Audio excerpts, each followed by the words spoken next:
Donc imagine qu'il te reste seulement qu'une équipe gagne dans le match de Gérone face à Real Oviedo pour que tu prennes ton bien tranquillement. Et puis le match en fait 3-3.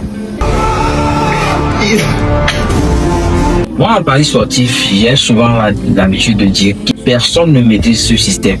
Genre, c'est un système qui est tellement compliqué que tu ne peux pas l'appréhender au fait. Bon, prenons déjà le match de Napoli face à Inter. Tout parieur conscient va dire que Inter fera matcher puisque déjà Napoli est démoralisé. On l'a battu là-bas, ils l'ont battu à 6 buts à 2. Déjà, si tu es joueur professionnel, tu as déjà le moral flingué. Dans ce match, Napoli vient tabasser Inter 3 buts à 1.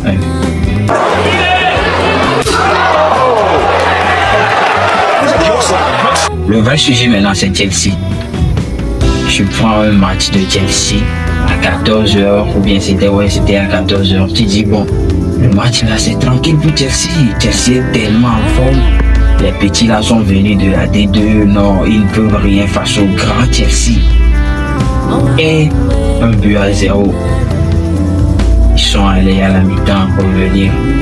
Donc, ce que AC Milan a fait l'autre fois, c'est exactement ce que Chelsea a reproduit. Sauf que lui, il n'était pas contenté de faire un match nul. Il a perdu carrément.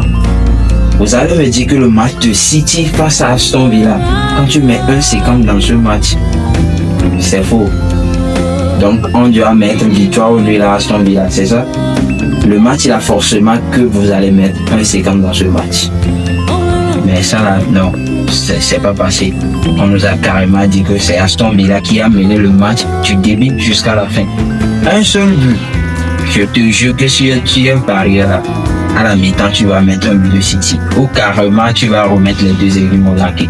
Vous allez mettre plein sur ça. Ouais, le plan dit qu'il est plus fort. Genre, c'est pas que on se plaint, mais dans tout ça, tu as tellement un cœur que même si tu écris à une meuf, qu'elle ne répond pas là, tu n'as rien à foutre.